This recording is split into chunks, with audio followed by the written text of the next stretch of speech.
Howie, Susie, Peter. I was thinking 10 years ago we started this tradition. 10 years And we ago. all look younger. And you know what? Everybody looks You don't look a bit older. Right. Well, I'll pay him later. maybe a little. How's the year been for all of you, Howie? Pretty good. I'm not in jail. I'm not arrested in Congo yet. No, it's been great. It's been a good year. And Susie, how about you? It's been a great year, actually. Yeah, everything's good. She hasn't seen me. Peter, you've obviously been working all over the world too, right? Well, yeah, but I've stayed close to home, as they know. Now but it's been great. We've taken up a little fun for clothing. For Yeah, exactly. Peter. I mean, Yes, I came you're it's dressing the up for the casual look. occasion. The casual look. Exactly. Yeah, I you think have to it's the understand. 10-year casual. That's so Peter, right? That's Yeah. just so you. Sure.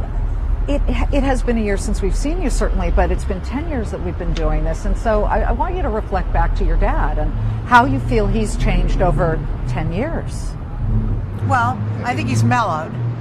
yes, He's been he's mellowing definitely slowly, but he has the same amount of energy. I mean, it amazes me. He isn't, he doesn't miss a beat. Yeah, I don't think he's changed at all, actually, but maybe mellowed, I guess. But yeah, he's him. Well, he's changed in a way, Howie, in that he's doing certain things with the company, which I found very interesting.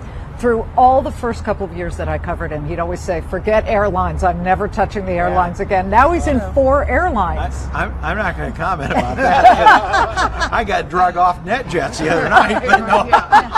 Right. Yeah, I don't know. Well, he did airlines once before. Remember that? Yes, and he Yeah. said it was a Something to do mistake. with Oh, yeah. Yeah, he had that 1-800 He number or something got that he used pretty to say lucky to call. on that one. Yeah. Yeah. Yeah, but I don't know why he did that. It's good he doesn't tell me, then I can't tell you. So, I mean, Well, looking at all of the things that he's done, he finally, at least maybe it was Todd and Ted, his big investors who handled the stock portfolios, but he went into Apple finally, but he still doesn't use an Apple iPhone? No, he has a flip phone, Liz. Right. It's an all flip phone. I don't even think it has a camera on it. I mean, and if it did, he wouldn't know how to work it, so.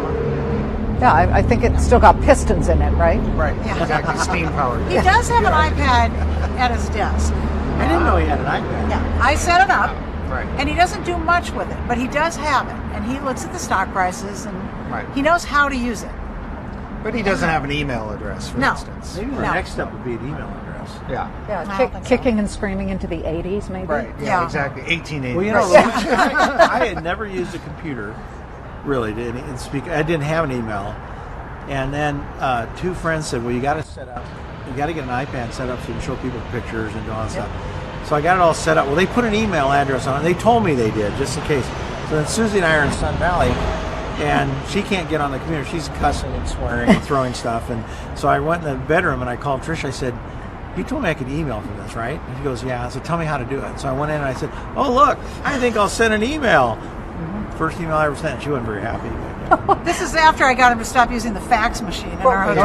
No. I still There's get that. faxes. Yeah. Right. Yeah, well, the apple does not fall far from the tree with you, Howie, because, I think about one of our first years, because we've done this 10 years straight, uninterrupted, except for that one time when Howie couldn't find us on the floor of, back then it was the Quest Center, right? No, I don't think that's fair. I'm sure there's a defense for this. I'm sure there is. If I could remember. But we won't come to it.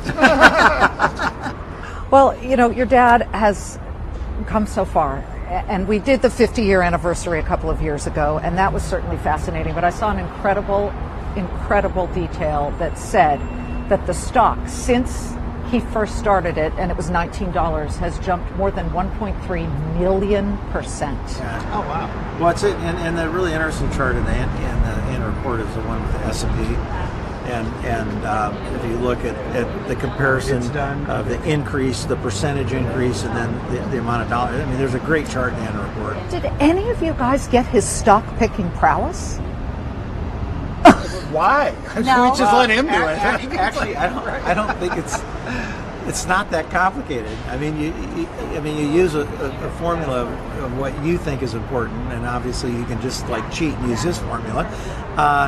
The biggest thing people can't do, the 2 things I've watched all my life, is they can't stick with something. I mean, they just It's they and don't they're not stick with. patient. And then see, I have a list of 10 stocks, rated, and if the market would drop.